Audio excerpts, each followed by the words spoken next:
But ಏನಂದರೆ ಇಂಜಿನ್ದು ಒಂದು KTM ಅನ್ನೋ ಒಂದು ಫೀಲ್ ಇದೆಯಲ್ಲ, ಸೊ ಅದು ಈ ಗಾಡಿ ಕಳ್ಕೊಂಡಿದೆ. ಏನು ಗುರು ಇದು ಎಕ್ಸಾಸ್ಟ್ ಯಾವ್ದು ಗುರು ಇದು ಆಕ್ರಪ್ಪ ಬೇಕು.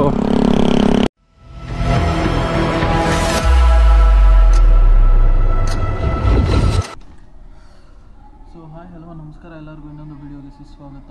ಆಫ್ಟರ್ ಎ ಲಾಂಗ್ ಟೈಮ್ ನನ್ನ ಗೋಪ್ರೋ ಸರಿಗೆ ವರ್ಕ್ ಆಗ್ತಿದೆಯಲ್ಲೋ ನನಗಂತೂ ಗೊತ್ತಿಲ್ಲ, ಬಟ್ ಅದಕ್ಕೆ ಚೆಕ್ ಮಾಡೋಣ ಅಂದ್ಬಿಟ್ಟು ಈ ಥರ ಆನ್ ಮಾಡಿಟ್ಟಿದ್ದೀನಿ. ಸೊ ಇವಾಗ ಪ್ರೆಸೆಂಟ್ ಬಂದ್ಬಿಟ್ಟು ನನ್ನ ಹತ್ರ KTM Duke 200 ಇದೆ. ಸೊ ಇದು ಹೊಸ ಗಾಡಿ, ಬಟ್ ಇದು ರಿವ್ಯೂಗೋಸ್ಕರನೇ ಬಂದಿರೋಂಥ ಗಾಡಿ. ಇದು ಗಾಡಿ ಡೆಲಿವರಿ ಆಗಿ 2 ಡೇಸ್ ಆಗಿದೆ, ತೋರಿಸ್ತೀನಿ ನೋಡಿ. ಅಬ್ಬಬ್ಬಾ ಎಷ್ಟು ದಿವಸ ಆಗಿತ್ತು ಗುರು ಹೆಲ್ಮೆಟ್ ಹಾಕ್ಕೊಂಡಿಂಗೆ. ಡ್ಯೂಕ್ 200 ಇದು ಹೊಸ ಗಾಡಿ ಇದು. ಸೊ ಗಾಡಿ ಸ್ವಲ್ಪ ಗಲೀಜಾಗಿದೆ. ಇನ್ಫ್ಯಾಕ್ಟ್ 2 ಡೇಸಿಂದ ಫುಲ್ಲು ಬೆಂಗಳೂರಲ್ಲಿ ಮಳೆ ಅಲ್ವಾ. ನೋಡಿ 652 ಕಿಲೋಮೀಟ್ರ್ ಓಡಿದೆ. ಸೊ ಸೇಮ್ ಎಲ್ಲ ಹಳೆ ಗಾಡಿದೆ, ಏನೇನಿದೆ ಎಲ್ಲ ಕ್ಯಾರಿ ಫಾರ್ವರ್ಡ್ ಮಾಡಿದ್ದಾರೆ. ಸ್ವಲ್ಪ ವಾರ್ಮಪ್ ಆಗಲಿ, ಇನ್ನೂ ಡೀಟೇಲಾಗಿ ಹೇಳ್ತೀನಿ. ಬಟ್ ಏನಂದರೆ ಇಂಜಿನ್ದು ಒಂದು KTM ಅನ್ನೋ ಒಂದು ಫೀಲ್ ಇದೆಯಲ್ಲ, ಸೊ ಅದು ಈ ಗಾಡಿ ಕಳ್ಕೊಂಡಿದೆ. ಅದು ಯಾಕೆ ಅಂತಲೂ ಸಹ ಹೇಳ್ತೀನಿ. ಹ್ಯಾಂಡಲ್ ಬಂದ್ಬಿಟ್ಟು 390 ಹ್ಯಾಂಡಲ್. ಇದು ವೆಯ್ಟರ್ಸ್ ಬಂದ್ಬಿಟ್ಟು ಬೇರೆ ಅದು ಆಫ್ಟರ್ ಮಾರ್ಕೆಟ್ ಹಾಕ್ಸಿದ್ದಾರೆ, ತುಂಬಾ ಚೆನ್ನಾಗಿದೆ.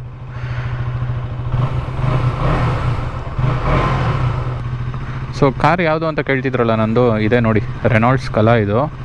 ಇದ್ರ ಬಗ್ಗೆನೂ ಒಂದು ವಿಡಿಯೋ ಮಾಡಬೇಕು. ನಮ್ಮ ಗಾಡಿ ಅಲ್ಲಿ ನಿಲ್ತಾಯಿತ್ತು, ಪಾರ್ಕಿಂಗ್ ಖಾಲಿಯಾಗಿದೆ. ಸೊ ಗಾಡಿನೂ ಸಹ ನೋಡ್ತಿದ್ದೀನಿ. ಒಂದು ರೆವಲ್ಯೂಷನ್ ಕ್ರಿಯೇಟ್ ಮಾಡಿದಂಥ ಗಾಡಿ ಇಂಡಿಯನ್ ಮಾರ್ಕೆಟ್ಗೆ. ಸೊ ಇದು ಬಂದು ನ್ಯೂ ಜೆನ್ನು BS6. ಸೊ ನನ್ನ ಹತ್ರ ಹಳೇದೊಂದಿತ್ತು BS3 ಡ್ಯೂಕ್ 200. ನಾನು ಎಲ್ಲ ಸೆಗ್ಮೆಂಟು ಯೂಸ್ ಮಾಡಿದ್ದೀನಿ, ಅಡ್ವೆಂಚರ್ ಒಂದುಬಿಟ್ಟು ಇನ್ನೆಲ್ಲನೂ ಯೂಸ್ ಆಗಿದೆ. ಹೊಸದು GP edition RC 390, BS4, BS3 ಅಂತೂ ಲೆಕ್ಕನೇ ಇಲ್ಲ ಬಿಡಿ.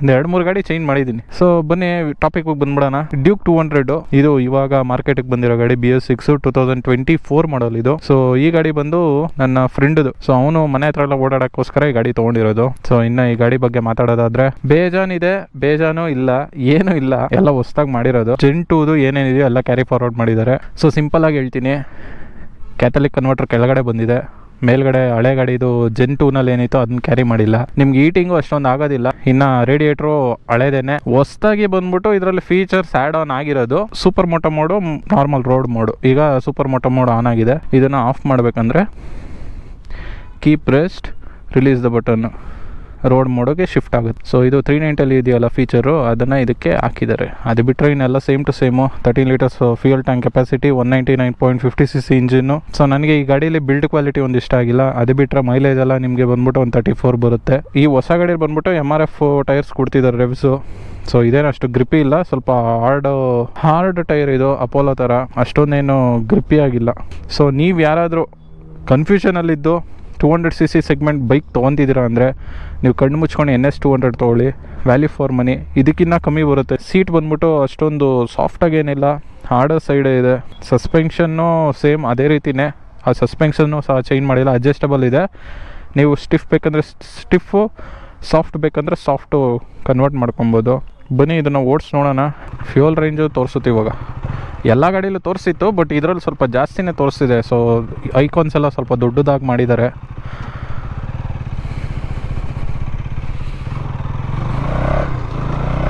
ತುಂಬ ರೆಸ್ಟ್ರಿಕ್ಟ್ ಮಾಡುತ್ತೆ ಗಾಡಿ. ಬ್ರೇಕ್ ಬಂದ್ಬಿಟ್ಟು ಅಷ್ಟೊಂದು ಬೈಟ್ ಏನಿಲ್ಲ, ಯಾಕೆಂದರೆ ಇದರಲ್ಲಿ ಬಂದ್ಬಿಟ್ಟು ನಾರ್ಮಲ್ ಬ್ರೇಕ್ ಪ್ಯಾಡ್ಸ್ ಕೊಟ್ಟಿದ್ದಾರೆ. ಸೊ ಅಷ್ಟೊಂದು ಪಂಚಿಯಾಗೇನು ಹಿಡಿಯೋದಿಲ್ಲ. ಸೊ ಇದರಲ್ಲಿ ಬಂದ್ಬಿಟ್ಟು ಅಡ್ಜಸ್ಟಬಲ್ಲು ಲಿವರ್ಸ್ ಇಲ್ಲ, ನಾರ್ಮಲ್ ಲಿವರ್ಸೇ ಕೊಟ್ಟಿದ್ದಾರೆ. ಈಟಿಂಗ್ ಮೀಟರು ಅಷ್ಟೇ, ಅವಲ್ಲಿಂದ ಓಡಿಸ್ತಾ ಇದ್ನಲ್ಲ. ಸೊ ಬರೀ 3 ಪಾಯಿಂಟ್ ಮಾತ್ರ ಇದೆ, 3 to 4 ಪಾಯಿಂಟ್ ಇದೆ. ಇಂಜಿನ್ ಅಷ್ಟು ಹೀಟ್ ಆಗೋದಿಲ್ಲ. ನಾನು ಏನು ಹೇಳೋಕ್ಕೆ ಇಷ್ಟಪಡ್ತೀನಿ ಅಂದರೆ, ಪರ್ಸ್ನಲ್ಲಾಗಿ ನೀವು ಈ ಗಾಡಿನ ಅಷ್ಟು ಅವಾಯ್ಡ್ ಮಾಡಿ. ನೀವು 200 cc ಹೋಗ್ಬೇಕಂದ್ರೆ NSಗೆ ಹೋಗ್ಬಿಡಿ ಬೆಸ್ಟು, ಇಲ್ಲ ಡ್ಯೂಕ್ 250ಗೆ ಹೋಗ್ಬಿಡಿ, ಅದು ಇನ್ನೂ ಬೆಸ್ಟ್. ಅದು ವ್ಯಾಲ್ಯೂ ಫಾರ್ ಮನಿ ಅದು ಡ್ಯೂಕ್ 250. ಏಕೆಂದರೆ ತುಂಬಾ ಚೆನ್ನಾಗಿದೆ ಅದು. ಏನು ಗುರು ಇದು ಎಕ್ಸಾಸ್ಟ್ ಯಾವ್ದು ಗುರು ಇದು ಆಕ್ರಪ್ಪ ಬೇಕು. ಓ ಮೈ ಗಾಡ್, ಏನು ಪಾಪ್ಸ್ ಆ್ಯಂಡ್ ಬ್ಯಾಂಕ್ಸ್ ಹೊಡಿತಾ ಇದೆ ನೋಡಿ. ಓ ಮೈ ಗಾಡ್, ಸ್ಟೇಜ್ 3 ಟ್ಯೂನ್ ಆಗಿದೆ ಇದು. ಓಹೋ,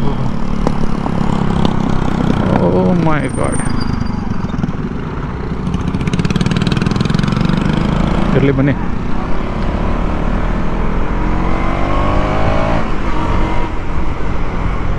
ಸೊ ವೈಬ್ರೇಷನ್ಸ್ ಅಂತೂ ಎಲ್ಲೂ ಇಲ್ಲ, ಹ್ಯಾಂಡಲಲ್ಲಂತೂ ಝೀರೋ ವೈಬ್ರೇಷನ್ಸ್ ಇದೆ.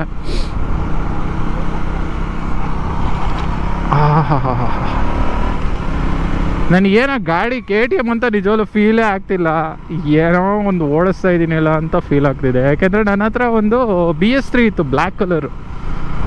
ಸೊ ಅದಕ್ಕೆ ಕಂಪೇರ್ ಮಾಡಿದ್ರೆ ಈ ಗಾಡಿ ಅದರಲ್ಲಿ ಒಂದು 40% ಸಹ ಇಲ್ಲ. ಇನ್ನೀ ಬೈಕ್ ಬಗ್ಗೆ ಅಷ್ಟೊಂದೇನು ಹೇಳೋ ಅಂತ ಬೈಕೇನಲ್ಲ. ಬಟ್ ಅದೇ ನಾನು ಏನು ಹೇಳೋಕ್ಕೆ ಇಷ್ಟಪಡ್ತೀನಿ ಅಂದರೆ 200 ಸೆಗ್ಮೆಂಟಲ್ಲಿ NS 200 is the best. Actually ಒಂದು ಸ್ವಲ್ಪ ಕಾಸ್ಟ್ ಜಾಸ್ತಿ ಆಗುತ್ತೆ, but value for money is always NS 200 the best. ಯಾಕೆಂದರೆ ಮೇಂಟೆನೆನ್ಸ್ ಎಲ್ಲ ತುಂಬಾ ಕಾಸ್ಟ್ಲಿ ಗುರು KTM. ನೀವು ಆ ಬಜಾಜ ಕಂಪೇರ್ ಮಾಡಿದ್ರೆ 200cc ನೀವು ಒಂದು ಸರ್ವಿಸ್ 6,000 5,000 ಕಟ್ಟೋಕ್ಕಾಗುತ್ತಾ? ಟಯರ್ಸು ಅಷ್ಟೇ ಸಿಕ್ಕಾಬಟ್ಟೆ ಕಾಸ್ಟ್ಲಿ ಇದ್ರದ್ದು. ಹಾಕಿದ್ರೆ ಅಪೋಲೋ ಆಲ್ಫಾ H1 ಹಾಕ್ಬೇಕು, ಇಲ್ಲಾಂದರೆ ಮೆಡ್ಜಿಲ್ಲರೇ ಹಾಕ್ಬೇಕು. ಬೇರೆ ಯಾವ ಸೆಟ್ ಆಗೋಲ್ಲ ಇದಕ್ಕೆ, ಇಲ್ಲ ಮೆಡ್ಜಿಲ್ಲರು. ಇನ್ನೂ ಬೇಜಾನಿದ್ದಾವೆ, 25-30 ಸಾವಿರ ಆಗುತ್ತೆ ಒಂದು ಪೇರ್ ಟಯರು. ಇರೋದ್ರಲ್ಲಿ Apollo Alpha H1 is the best. ನಿಮ್ಗೊಂದು 11.5 12ವರೆಗೂ ಸಿಗುತ್ತೆ. ಇನ್ನು ಶೋರೂಮ್ ಸರ್ವಿಸ್ಗೆ ಹೋದರೆ ಹೇಳಿದ್ನಲ್ಲ, ಒಂದು 5,000 to 6,000 ರೂಪೀಸ್ ಸರ್ವಿಸ್ ಬೀಳುತ್ತೆ. ಅದ್ರ ಬದಲು ನೀವು 390 ಯೂಸ್ ಮಾಡ್ಬೋದಲ್ಲ. ಮೈಲೇಜ್ ಒಂದು ನಿಧಾನಕ್ಕೆ ಓಡಿಸ್ಕೊಂಡ್ರೆ ನೀವು 390 ಆರಾಮಾಗಿ ಮೇಂಟೈನ್ ಮಾಡ್ಬೋದು. Same oil filter, same air filter. ಏನಂದರೆ CC ಒಂದು ಕಮ್ಮಿ ಅಷ್ಟೇ, ಅದೇ ಕಾಂಪ್ರಮೈಸ್ ಆಯ್ತೀರ ಅಷ್ಟೇ, ಏನಿಲ್ಲ. ಪಿಕಪ್ ಓಪನ್ ಆಗುತ್ತೆ, ಬಟ್ ಅದೇ ರೆಸ್ಟ್ರಿಕ್ಷನ್ನು ನೋಡಿ. ತಟಾಡುತ್ತೆ ಗಾಡಿ. ಆಮೇಲೆ ಸಾಕು ಬೈಕ್ ರಿವ್ಯೂ. ಇವಾಗ ನಮ್ಮ ವ್ಲಾಗ್ ಮಾಡೋಣ. ಸೊ ನೀವು ಬೇರೆ ಕೇಳ್ತಾಯಿದ್ರಿ ಯಾಕೆ ಇಷ್ಟು ದಿವಸದಿಂದ ವ್ಲಾಗ್ ಮಾಡಿಲ್ಲ ಅಂತ. ಸೊ ಸಿಕ್ಕಾಬಟ್ಟೆ ಕೆಲಸ ಗುರು, ಬ್ಯುಸಿ 3 ಟೈಮು ಬ್ಯುಸಿ. ಇನ್ನೊಂದು ಬೈಕ್ ಬೇರೆ ಇಲ್ಲ. ನನ್ನ ಬೈಕು ಬಂದ್ಬಿಟ್ಟು ಆಕ್ಸಿಡೆಂಟ್ ಆಯಿತು. ಸೊ ನನ್ನ ಕಸಿನ್ನು ಆಕ್ಸಿಡೆಂಟ್ ಮಾಡ್ದ. ಸೊ ಹಾಗಾಗಿ ನನ್ನ ಗಾಡಿ ಅವ್ನು ತೊಗೊಂಡೋಗಿದ್ದಾನೆ, ಅಂದರೆ ಅವ್ನ ಗಾಡಿ ಅವ್ನು ತೊಗೊಂಡೋಗಿದ್ದಾನೆ, ನನ್ನ ಗಾಡಿ ಅವನೇ ಆಕ್ಸಿಡೆಂಟ್ ಮಾಡಿದ್ದಾನೆ. ಸೊ ಇವಾಗ ಬೇರೆ ಗಾಡಿ ಹುಡುಕ್ತಾ ಇದ್ದೀನಿ. ಸೊ ನನಗೆ ಏನಂದರೆ ಈ ಸೆಗ್ಮೆಂಟ್ ಬೇಡ, ಒಂದು ಸ್ವಲ್ಪ ದೊಡ್ಡ ಸೆಗ್ಮೆಂಟ್ಗೆ ಹೋಗೋಣ, ಅಂದರೆ ಬಿಗರ್ CCಗೆ ಹೋಗೋಣ ಅಂತ ನನ್ನ ಮನಸ್ಸು. ಬಟ್ ಇವಾಗ ಅಷ್ಟೊಂದು ಬಜೆಟ್ ಇಲ್ಲ. ಯಾವ್ದಾನ ನೋಡಬೇಕು, ಇದನ್ನೇ ಯಾವ್ದಾನ ಒಂದು 300cc 400cc ತೊಗೊಬೇಕು. ಸೊ ಏಪ್ರಿಲೇ ನೋಡ್ತಾ ಇದ್ದೀನಿ 457. ಬಟ್ ಸುಮಾರು ಕಾಂಪ್ಲಿಕೇಶನ್ಸ್ ಇದೆ ಬೈಕಲ್ಲಿ. ಯಾಕೆಂದರೆ ನನಗೆ ಏಪ್ರಿಲೇದಲ್ಲೇ ಒಬ್ಬರು ಕೆಲಸ ಮಾಡೋರು ಗೊತ್ತಿದ್ದಾರೆ ಸರ್ವಿಸಲ್ಲಿ. ಸೊ ಇವಾಗ ಒಂದು ಸ್ವಲ್ಪ ತೊಗೊಬೇಡ, ಇನ್ನೊಂದು ಸೆಕೆಂಡ್ ಬ್ಯಾಚ್ ಬರುತ್ತೆ. ಸೊ ಆಮೇಲೆ ತೊಗೋ. ಯಾಕೆಂದರೆ ಎಲ್ಲನೂ ಆಕ್ಸೆಸರೀಸ್ ಎಲ್ಲ ಹಾಕಿ ಮತ್ತೆ ಸ್ಪೆಷಲ್ ಎಡಿಷನ್ ಯಾವುದೋ ಬರುತ್ತಂತೆ ಇದರಲ್ಲಿ. So sports variant. ಸೊ ಅದಕ್ಕೆ ವೆಯ್ಟಿಂಗು. ಅಕಸ್ಮಾತ್ ಅದಾಗಿಲ್ಲ ಅಂದರೆ ADV ಎತ್ಬಿಡೋಣ ಅಷ್ಟೇ. ಅಡ್ವೆಂಚರು ಆರಾಮಾಗಿ ಮಾಡಿಕೊಂಡು ಎಲ್ಲನ ಟೂರಿಂಗ್ ಮಾಡ್ಕೊಂಡು ನೆಮ್ಮದಿಯಾಗಿ ಓಡಾಡ್ಕೊಂಡಿರ್ಬೋದು. RX ತೊಗೊಳ್ಳೋಣ ಅಂತ ಅಂದ್ಕೊಂಡೆ, ಬಟ್ RX ಅದೇ ಹೇಳಿದ್ನಲ್ಲ, ಡಾಕ್ಯುಮೆಂಟ್ಸು ಯಾವುದು ಸೆಟ್ ಆಗ್ತಿಲ್ಲ. ಗಾಡಿ ಚೆನ್ನಾಗಿದ್ರೆ ಡಾಕ್ಯುಮೆಂಟ್ಸ್ ಇರೋಲ್ಲ, ಡಾಕ್ಯುಮೆಂಟ್ಸ್ ಇದ್ದರೆ ಗಾಡಿ ಚೆನ್ನಾಗಿರಲ್ಲ. ಯಾಕೆಂದರೆ 2-3 ಓನರ್ದು ಸಿಗುತ್ತೆ, ಡಾಕ್ಯುಮೆಂಟ್ಸ್ ನ್ಯಾವಾಗಿರಲ್ಲ, FC ಇರಲ್ಲ. ಇನ್ನು ಅದನ್ನು RTO ತೊಗೊಂಡೋಗು, ಫುಲ್ ರೀಸ್ಟೋರ್ ಮಾಡಿಸು, ಹೆವಿ ಖರ್ಚು ಅದಂತೂ. ಅದಕ್ಕೆ ಮುರಳಿದು ಇದೆಯಲ್ಲ ಗಾಡಿ, ಎಲ್ಲನೂ ಹೋಗ್ಬೇಕಂದ್ರೆ ಒಂದು ಗಾಡಿ ತೊಗೊಂಡು ಹೋದ್ರೆ ಆಯಿತು ಅಂದ್ಕೊಂಡು ಸುಮ್ಮನೆ ಇದ್ದೀನಿ. ಒಂದು ADV ಇದೆ, ಆದರೆ ಇವತ್ತೋಗಿ ನೋಡ್ಕೊಂಬರೋಣ ಅಂತ ಅಂದ್ಕೊಂಡಿದ್ದೀನಿ. ಅದಕ್ಕೆ ADV ಮೇಲೆ ಮನಸ್ಸಾಗ್ಬಿಟ್ಟಿದೆ ಯಾಕೋ. ಫೇರಿಂಗ್ ಬೈಕ್ ಓಡಿಸಿ ಫೇರಿಂಗ್ ಬೈಕ್ಸ್ ಒಂಥರ ಮಜಾ, ಬಟ್ ಇದು ಒಂಥರ ಮಜಾ ಹಂಗೆ. ಸೊ ನೋಡಿದ್ರಲ್ಲ, ಇವತ್ತಿನ ವ್ಲಾಗಿಗೆ ಇಷ್ಟ ಆಗಿತ್ತು. ನೀವು ಯಾರಾದರೂ ನನ್ನ ಚಾನಲ್ ಹೊಸಬ್ರು ನೋಡ್ತಿದ್ರೆ ದಯವಿಟ್ಟು ಸಬ್ಸ್ಕ್ರೈಬ್ ಮಾಡಿ. ಇನ್ಮೇಲೆ ವ್ಲಾಗ್ಸು ಕಂಟಿನ್ಯೂಸ್ ಆಗಿರುತ್ತೆ. So stay tuned.